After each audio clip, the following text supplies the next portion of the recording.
Narrow হবে, সামনের দিক থেকে একদম ন্যারো একটা স্লিভস, যেখানে একটু টাইট হয়ে লেগে থাকবে, চুড়িদার স্লিভসের মতো এটা বলতে পারবো। সো পুরোটাই হচ্ছে সার্কেল সার্কেল এমব্রয়ডারি থাকবে, স্লিভসের একদম বর্ডারে হচ্ছে সুন্দর এমব্রয়ডারি ওয়ার্ক, এখানে আবার একটা বাটন করা আছে খুব সুন্দর, যেন এখানে টাইট হয়ে লেগে থাকে।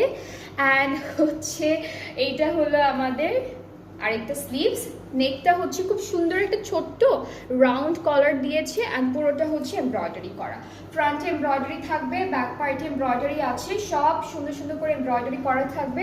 আমরা একটু দামানটা দেখি, ফ্রন্ট পার্টের একদম বর্ডার লাইনে এরকম বিউটিফুল একটা এমব্রয়ডারি কাজ আছে, ব্যাক পার্টেও কিন্তু আমরা সেম কাজটা পাচ্ছি। সো এটা হচ্ছে আমাদের কামিজের পার্টটা। এখন প্যান্টটা দেখাবো আপনাদেরকে। প্যান্টটা খুবই সুন্দর, প্যান্টটা হচ্ছে একদম সারারা গারারা ওই স্টাইলের একটা প্যান্ট। তো প্যান্টটা আমি একটু ধরে দেখাচ্ছি, এটা হলো আমাদের প্যান্টটা একদম 40